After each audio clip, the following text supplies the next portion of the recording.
When gold is confirmed to be broken out itself, it will let us know by making some violent moves. I'm confident that we are very close to this sector turning, and gold going and breaking to new highs with a lot of strength and fever. Who gives a crap about what's going to happen in the next 2 weeks?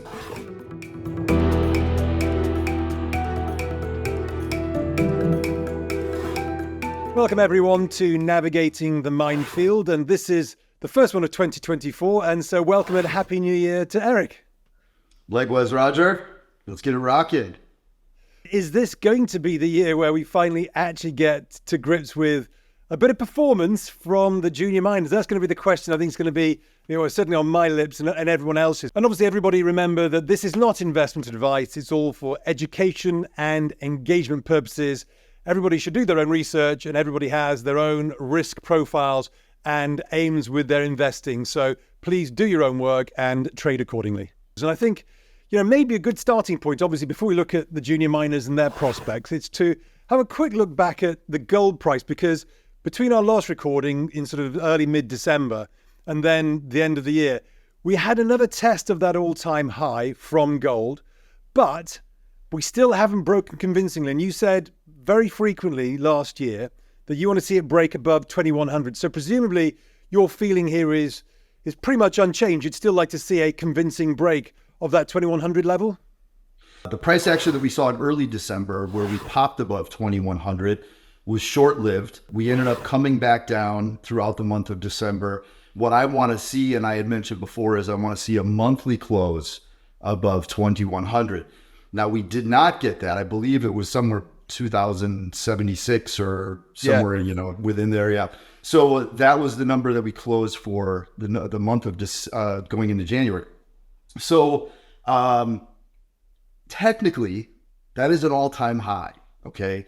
So that is an all-time high in gold. So that's a positive. However, when I'm looking at these things anyway, even if we would have broken above 2100, I think for me, again, taking a little bit more optimistic but cautious stance is I'd love to see two closes in a row above this level. So above 2100, yes, but certainly above the 2076 wherever we closed to close out the year. And if we can do that in January, then that's going to be very bullish. Technicians and things would like to see, 2 or 3 closes in a row, usually with big breakouts or breakdowns to confirm them. So I'm looking at my same stance, but for January, let's see what happens. The positive, optimistic view is that it's going to happen this month. And the other scenario would be that we continue consolidating for another 8 months before it decides to rip. That's a scenario that could be the case as well. And you talked about this, so we got a monthly close and a yearly close at the highest level ever on gold, but Yes. You're looking for that confirmation. So you want to basically see another month where you can kind of go, okay, it believes in this level, it wants to stay up here. And now, maybe we've still got that sort of psychological 2100, but you just feel it needs that confirmation level. I'd like the confirmation, but listen, when gold is confirmed to be broken out itself, it will let us know by making some violent moves. I mean, it's not going to just stop at 2105 or 2150. Regardless of where the monthly close is, we're going to feel it, I think, because we're going to see it with our eyes, and we're going to see the power start to kick in. And that's what we really want. I mean, the technical closes are step one. Step two is gold starts to show that, it's funny watching all the, the Bitcoin investors about gold going away and things. I'm one of these few guys, as you know, I love them both for, slightly different reasons, but gold's still what I would call the Lion King. He might be getting up there in age a little bit, but if those female leaders can't get that buffalo down and he's hungry, he may very well just come over and take the thing down himself and get out of bed, and you'll see some ferocity. That's the way I look at gold, and I think that is what we will start to see a little bit of in the price action when it's ready to go. That spike high, the first move high we got, felt like a spike high on probably some stop losses, etc. Because it was effectively, in fact, I think it was on the overnight sessions, so Sunday night, Monday morning US time, and kind of it all been done and dusted by the time we all came in, even in European time. So it didn't really feel like it was a convincing move. And what I guess you're looking for is that convincing move. But your feeling here is that when you say it's going to move, it's not going to go 2,200, it's going to go 2,500. It's going to have some momentum behind it when it has that proper move to those higher levels.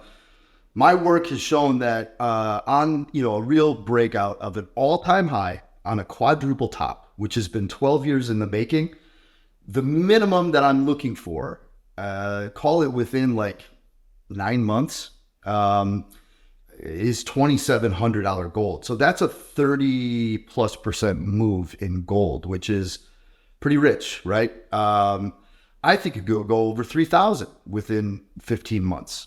Like we're going to look at the past moves in gold, these moves on the upside to new highs. We're going to know it. We're going to have a different conversation when we're in the middle of that move. And what's to guarantee that it's going to happen? Why does gold could just roll back over and go back to 1,700? I just don't think that's a likely scenario at all. In fact, I think part of my consensus reading, one of the big benefits I get having a newsletter that writes to over 50,000 subscribers is that I get to hear from a lot of consensus levels, the institutional investors, the brokers, the RIAs, the family offices, the retail individual, and taking that litmus test. And one that we could zero in if you'd like a little bit. I found this interesting recently is some of my talks with the junior mining company CEOs and their mindset about they are so, you don't have any CEOs that I've talked to on the lower end of the junior market who are willing to bet that this year is going to be better than last year, even, much less be exciting. They're scared, they're timid, they're they're beaten down, they're just mummified. I think that's a good sign. We've mentioned it before, the sentiment affected across the whole range of people, whether it be investors through to the actual people driving these companies, has been pretty much rock bottom. But before we get onto that, because I think there's going to be a very interesting conversation on the junior miners, something we've not actually mentioned too much, but we probably should bring into this is silver, the ugly brother of gold, as it were. Do you think this is the year it'll make a decision whether it's an industrial metal or whether it's a precious metal? Because it seems to be it tries to break with gold when gold goes, but obviously it's been in this sort of downtrending range. So it's got a lot more work to do to get just above the most recent highs, never mind the all-time highs. Do you think that silver is still not really sure whether we're in a recessionary industrial slowdown versus a fiat currency central banks in the driving seat? I prefer to call silver gold's wild cousin rather than the ugly redheaded stepchild or something like that. So the wild cousin is probably apropos. I think I have a thesis on silver that I've held for a long time that it hasn't changed. And when it comes to this whole dynamic of how we view silver, my view is that in a real legitimate secular bull market in gold, absolutely silver will participate and it will outperform gold. We've seen this over and over and over. But in struggling times, silver will underperform. And there's more of a focus during those periods of time about the economic sensitivity of silver due to its use in many different areas as an industrial metal. Now, as a monetary metal, my view is that as more focus goes into gold as money, gold as a haven against debasement, gold as an alternative, a store of value against fiat currencies and inflation and things of this nature, the more that we see that market improve into a bull market, the more that the lens simply in everybody's mind starts to subtly change from this is an industrial metal to this is a monetary metal. And that's when silver gets that kick towards that latter part of, we could talk about the parable principle, 80% of a move in the last 20% of time type of thing. Silver really kicks into its own as we get into a little bit more of the thick of a bull run of the monetary metal king, which is gold. And I suppose in terms of the sort of timing, 2024 is also quite a difficult one to predict because it feels like, we still have this uncertainty, unresolved recession. Everyone thought we were going to get the recession. The recession never actually materialized in 2023. And there's very plausible arguments for a recession this year and also plausible ones why we might avoid it. So I guess that's one of the reasons why, it's really hard to sort of say whether this will be the year and how early it will be, because obviously we'd really want the recession to come along for us to feel those spigots, that sort of fiat spigot's going to be properly opened once more. But you get a sense that this outperformance of gold that we've seen, well, not so much outperformance, but this performance of gold that we've seen compared to where real yields have been, and gold should be a lot lower compared to where real yields were. It feels like it's anticipating that come what may, these central banks, these policymakers are going to resort to more debasement printing, basically loose policy, which has been such a beneficiary for the gold market. Is that why basically you have this view that it's unlikely to see 1700 before we go and see those higher numbers? Because we're going to expect policymakers will use this fiat currency debasement as one of their main policy tools. What do we need to have happen on the quote unquote disaster side or the problematic side to justify the rate cuts? So could there be some level of a hiccup? I'm a little concerned about the level of bullishness out there for 2024 in general. The everything sort of bull market. I'm a little bit cautious about that because, and that pertains to even has my radar up on my crypto investments as well. But it's like all this clear sailing, right? We've got so many dynamics, particularly the main thing being a pivot in the central banking stance and lowering of yields. But I don't know what may need to happen first. So let's just say we need some sort of catalyst for them to really go, okay, we're going to start lowering rates. Or could they just start to do it? But I think that the motivation would be whether it's more banks blowing up or something of this nature, some large player that's tied to commercial real estate that is seeing some of the loans coming due that just is going to poof and going to cause a lot of damage because it's a big one or a big couple. But when you look at November 2021 and those highs we saw in all the asset classes, and then you fast forward 1 year, I still remember I was taking gold that I had bought from switching out my Bitcoin, ETH, some altcoins and things of that nature, and other profits that I had, and moving it into physical gold as that store of value, as that defense, because things were just getting too kind of wily on the speculative side for me, and I have a lot of speculative assets. So I did that, and 1 year later, approximately, I remember looking at it, and we have Bitcoin in November of 22 was down over 60%, 65%. And the S&P was down, whatever it was. I'm not exactly recalling, but 25, 30% or whatever. And my gold was down 1%. So then I started to move my gold over to buy some of the speculative assets back again. And the reason I bring that up is because even in the headwinds, like you talked about, rising rate environment, everything you would think would knock gold on its butt, it didn't. And so what is going to happen now in the scenario going forward that all of a sudden is going to cause gold, if we're on the precipice of the next phase within the central banking systems of the world, being to ease a bit? Whether they ease and go back to zero, I have no idea. I would actually not plan on that being like an automatic case. But stimulus coming and, them pausing and them coming back down, and the yield curve and everything else, gold in the face of all those things barely went down. So now when you're looking at it going forward into 2024, and I'm just thinking that it's a rarity, even in the crashes of 2020 and even go back to 08, 09, like gold itself in the worst of environments was briefly down, 30% from its highs and snap back from there. And then you're back to, down 15% when everything else is still crumbling. That's the beauty of gold. That's what people don't understand about gold that I think it should get more credit for is also on the defensive side. You don't need to go through those gut-wrenching declines, even though it can be fairly volatile at times. So anyway, I think that to your point, it's hard to predict. Like, is it going to be disaster, then cuts, or is it just going to start to cut? I don't know.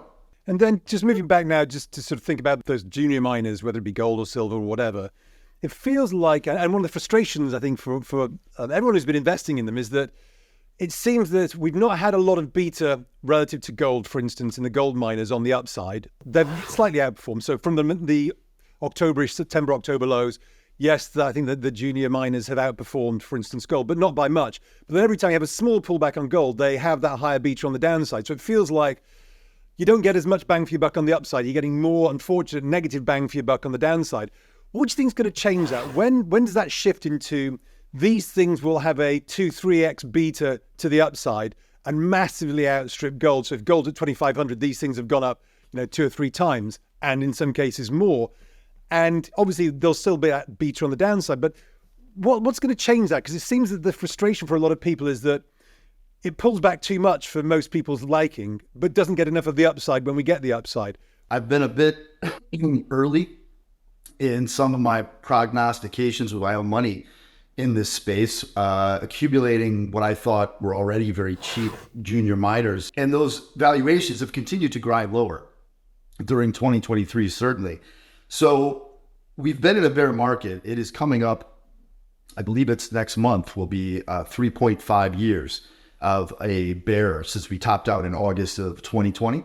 And what we need is a bull market, which hasn't evidently occurred yet. I could say this, I would put a friendly bet out there, Roger, that once we see $2,500 gold, even those mid caps, the $1.5 billion market cap, like Equinox, the I-80, Silver Core, Silver Storm, especially the small one, those stocks, when we're at $2,500 gold, they will have already doubled at a minimum, if not be up 3 to 4x at that time. I think that with gold that high, it's too much to the bottom line for the producers. You literally at the end of the day, what is business and investing about? It's about, profitability and a multiple on that, multiples on cash flows, and so the miners are going to be at a very, I think, robust, profitable environment. So there's not much of a chance that they're just going to stay without a pulse, right?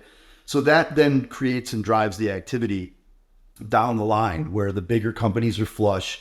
They know that, okay, well, now we've got to go start locking up the mines of the next century. And they start going to the juniors. Those start popping and getting bought out and more speculative money coming in. So one thing drives the other, one hand washes the other. And I don't even believe, though, that we need gold to break out at all. Gold could go down to 1,900, and a lot of these junior gold stocks are still way too underpriced. Their stocks are what I call bombed out. The sellers are all gone. They've bombed these things out. There's just no buying.